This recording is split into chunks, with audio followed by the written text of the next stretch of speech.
Good morning and welcome to the desk of Coach Hess on this beautiful Friday morning from Houston, Texas. Today's topic is about leadership.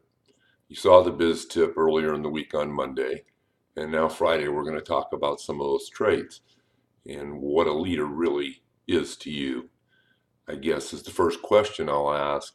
Can you think about who you would recognize or identify as a key leader throughout your life or at some point in your life? And I'd like you to think about that and just kind of what names come to mind that fit there. Now, the traits of a good leader, typically number one would be consistency. Someone that has a constant set of values, you know where they're coming from, and there's not a lot of surprises. Second, we like to look at those that praise. Now, my years and years as a basketball coach, when our team won, it was all about the team.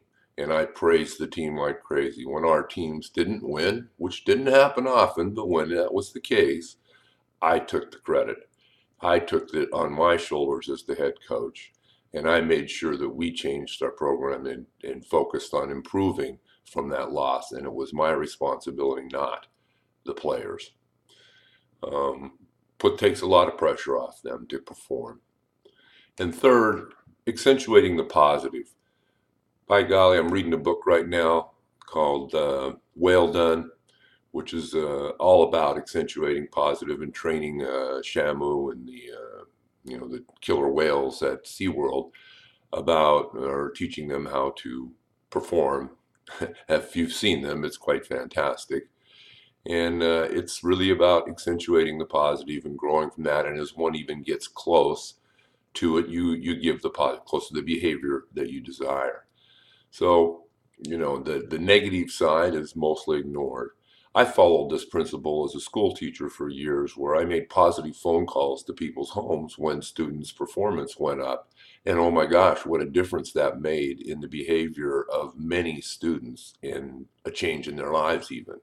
So the positive is where to hang your hat and where to be. Now, listening and actively listening, versus passively listening is important to recognize. When you're actively listening, you are interacting with the individual. And this is key because that gives them a sense of ownership and a sense that you really are concerned about them. And that makes a difference in the view of you as a leader. Being enthusiastic, oh boy, if you're not enthusiastic, the leader, who's going to be? You need to drive that enthusiasm and get people excited about what they're doing and what the purpose and mission of your business or your organization is. And last but not least, I think a leader has to show that they can have fun. Fun is important to life, and life can be too short. So let's not miss the fact that we've got to have fun as we move along. Look around yourself today and find yourself some fun. Now, last call to action here is that if you want to talk more about some of these, if you would like to talk to me as a coach, please contact me. I'm interested in your comments on these videos that you could share with others, and certainly reach out to Coach Hess and let's have a chat. Thank you very much for tuning in today, and have a great weekend.